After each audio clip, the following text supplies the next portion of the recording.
You're tuning in to the Bueno Power Hour podcast.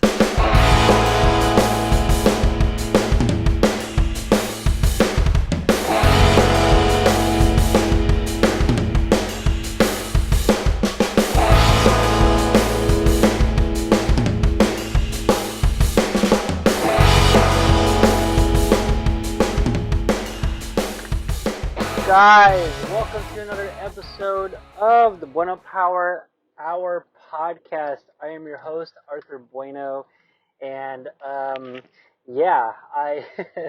I have been trying to get these interviews up and running, and still trying to uh, gather up some folks to do some interviews. But I'm also trying to figure out what other types of podcasts I can do to sort of just mix things up. And I'm trying to make time for this and at least, kind of get in the loop with everything and sort of just share my life and such. So, um, it's been kind of nice over the last few weeks, being able to live in such a place and having a apartment with my girlfriend currently. Her and I do so well together, and we know what we have to do, what our responsibilities are, and we have to make sure that we take care of each other and such. And we've had kind of a weird week this past week. As I record this is actually August 12th, 2019, and just recently a family member had passed away, and it was kind of unfortunate.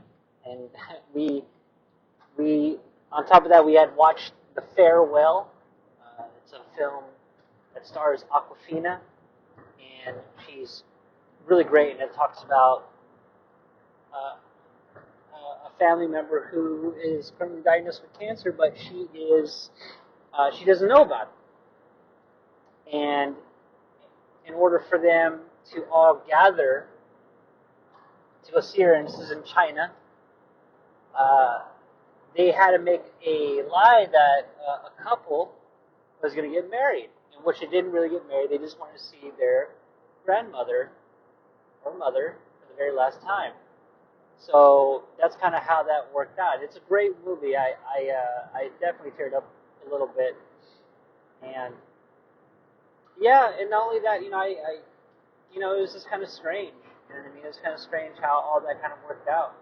So, I'm kind of lost of words because I am pretty tired. I am driving late from home, or heading home at least, and just trying to gather up my thoughts and try to figure out what I want to talk about. Yeah, let's talk about some things, right? So let's actually talk about photography, sort of where I'm at with that. And so far, I haven't really, like usual, found anything interesting, especially with the photographs I've been taking over the last few weeks. And a lot of it's just been kind of random. Of course, it's just one of those times of the year where I can't really find any kind of substance within myself and the area around me. I'm just sort of just winging it and just trying to find things that actually take hold of my life and such. I definitely had realized that digital photography isn't really a thing for me, and I think that once I finish finishing up this project, I'm over a half a year already. I'm going to shelve my digital camera and sort of just let it just sit in a box for a while until it needs to come out. It actually needs to be cleaned, and maybe I'll get back into digital photography again when I have the chance. But at this moment, no. I don't really have any desire to shoot digital work at this point. But maybe I can find some pictures that will allow me to, use for a portfolio and such, and just, get into the moment and figure things out. Who knows? You know what I mean? Who knows? But a lot of the images that I've been taking, it's just been completely random, and I've lost sort of the idea of trying to make something thematic every week because it's really taxing mentally. I'm always thinking about other things other than photography, unfortunately. I got to be real.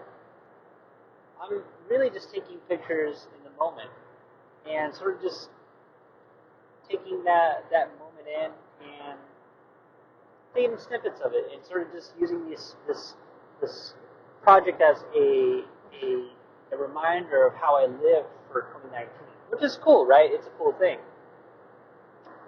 But I think that what also is sort of bothering me is the fact that I haven't finished one of my other projects, which is getting this film scanned, which I have so much film to scan, and also getting this Lost Loves project completed. And I've had so many ideas as to how I would work this project, and it just never really got around to it because I'm always distracted, or really just distracting myself doing other things. I don't really want to dive in and going back into this project.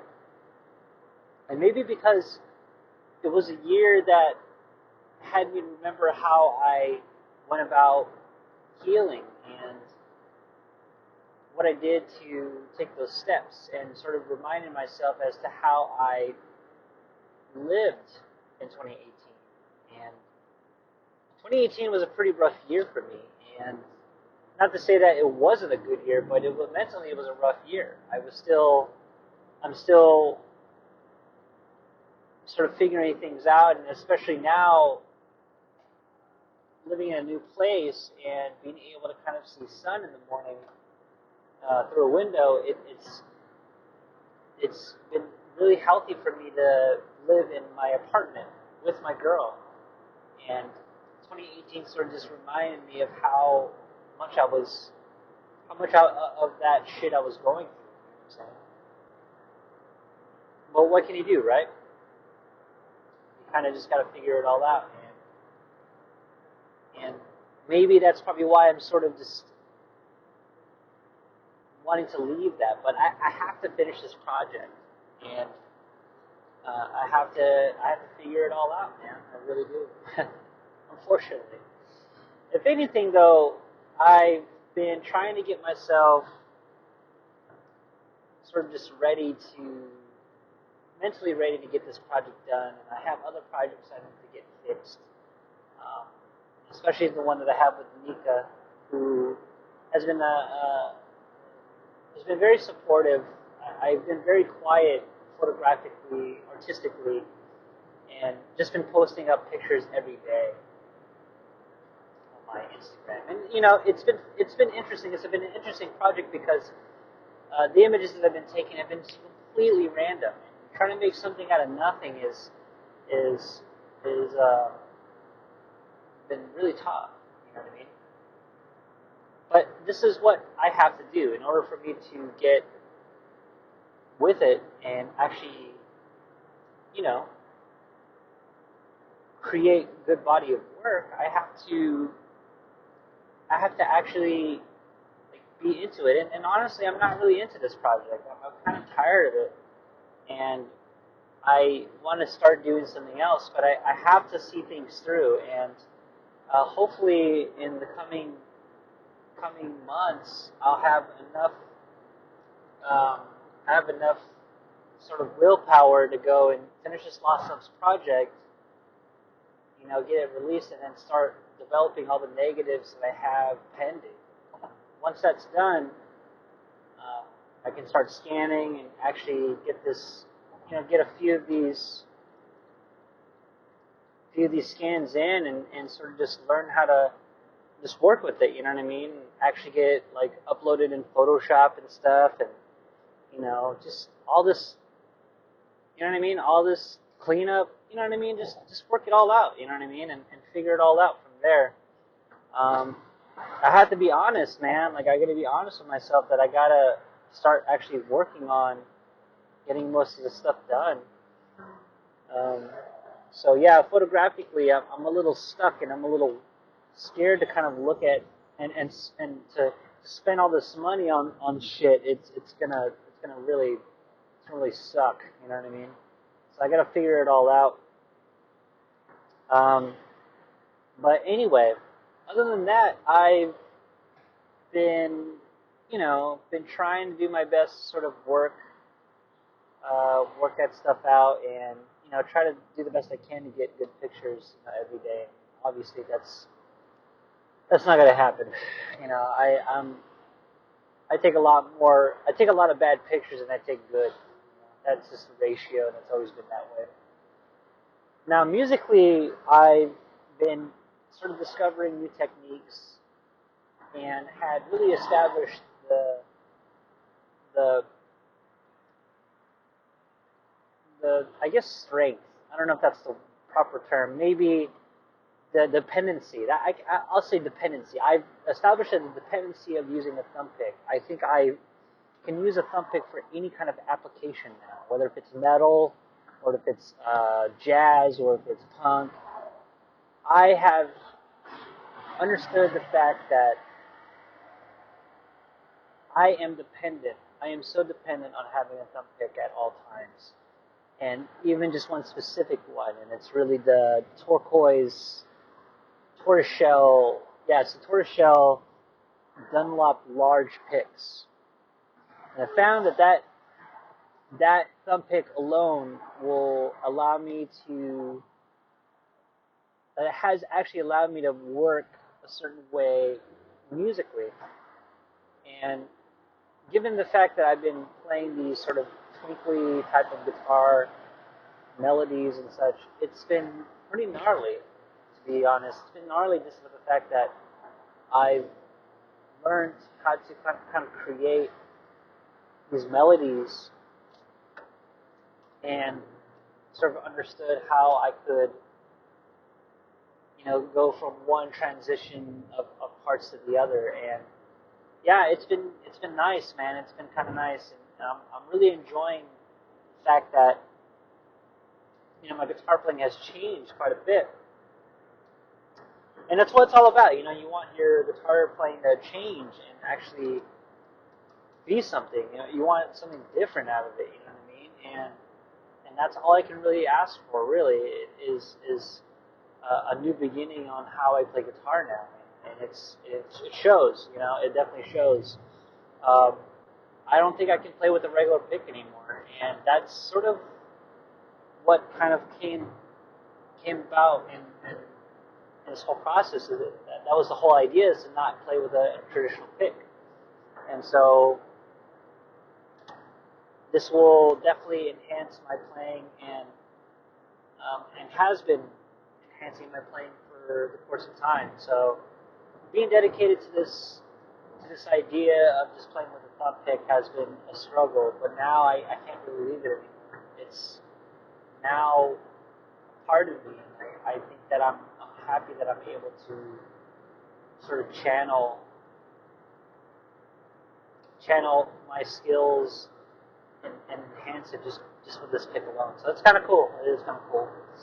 Um, yeah. Other than that, I mean, right now I've been playing lots of video games. I started playing more of it, and just recently bought my girlfriend another fight stick to fit the aesthetics of her PS4. It's all white, and she has two white wireless controllers, and now she has a white fight stick. So it's kind of cool. It looks really neat. Made by Hori. It's the Hori Rap 4, and I took her black Hori Rap 4 model, and hopefully what I'm going to do is I'm going to go ahead and actually change the joystick itself and have a little bit more tension on it. Maybe have a more of a bat top style fight stick. And I'm wanting something like this because, one, it's just one of those things where I want to have as a thing to sort of just learn and kind of get good at. I really like my Mixbox controller, so this is sort of a last time I'll be using this unit, to tell you the truth. I have no desire of using any other fight sticks or even buying them. I definitely want to look at them. Um, what I'm going to be doing here pretty soon is actually I'm going to fix up my uh, Emio Edge Super Joystick, which is made for the Super Nintendo and Nintendo. I'm actually going to get rid of the keypad, the WASD keypad on there, and actually have buttons like I do for my um, combo drone stick. And that combo drone, man, with the buttons itself is fantastic. I swear to God, it was the best choice I ever made, considering the fact that um, you're working with you're working with buttons, and it's just so comfortable. There's no lift because on the keyboard, right, the directional keypad. The unfortunate thing is that it sort of rises a little tall um, with the Mirror Masher model, and I noticed that like it's so cramped for me on there, and being able to do executions um, with the keypad wasn't enough. And I noticed that having the buttons, when I implemented the buttons, it was kind of a it was a little hard to get used to. I was almost afraid that I wasn't gonna like it. But as the more and more that I got into it, and how my like sort of wrist got into it and got used to it, the better it got. And now I can't really play with a keypad anymore. I feel like, maybe someday I can actually buy one actually from the butter box unit, which is really cool. It's a 3D printed uh, stickless fight stick, I guess. And what's cool about it is, it already has the keypad sort of inserted in there. Um, Maybe I can get that someday just to support the butter product, and yeah, it's really good. And it was basically a response for the Mirror Masher unit, in which I'm going to be selling. I think I need to sell these units. I am tired of it. I'm tired of the fact that um, it was such a bitch, getting the product, and I should have just went ahead and did it more button style. And it's just I know it's strange. It's a strange thing that I should have went with buttons from the jump. But you know what? It was a good experience, kind of learning about this product and sort of like working with it. And I'm here now, like enjoying Street Fighter and all these other fighters with this controller. The fight stick that now I have, uh, that I took from my girlfriend, or at least traded. I'm going to be using that more for just regular arcade games, if it was like beat 'em ups or shoot 'em ups. Um, I can even, and what I'm hoping to do is actually open up a segment in, my YouTube channel where I do more, I do like platformers and shit, and sort of just work on that and see how well they do. I know they do well with the WSD keypad, you know what I mean? Um, but I wonder if they do well with the joystick. So I would have to actually experiment that and see if that works out for me and try to beat games that way. You know what I'm saying? It'd be a lot of fun. So we'll just see. But anyway, um, I'm gonna head out. I'm almost home. I'm starving. I would love to actually pick up some food, but um, I can't do that right now. I ate so good this past weekend, and I'm probably really good this coming next weekend. So I know it's kind of a short podcast. I didn't really have much really prepared for, but this is sort of just out of whim, and I didn't really have anything set up. But it's good to kind of talk about what's been going on and sort of what plans I have for the coming next few weeks. I think you'll be seeing a lot of In the Scene podcast here pretty soon. So yeah, Guys, thank you very much for tuning in. If you like this episode, go ahead and hit that like button. And if you want episodes like this every other week on top of the video game episodes that I do, like the Bueno Power Fight Hour and some other runs and such, go ahead and hit that subscribe button. And as always, guys, thank you very much for tuning in to the Bueno Power Hour podcast. I'll see you guys later. Bye.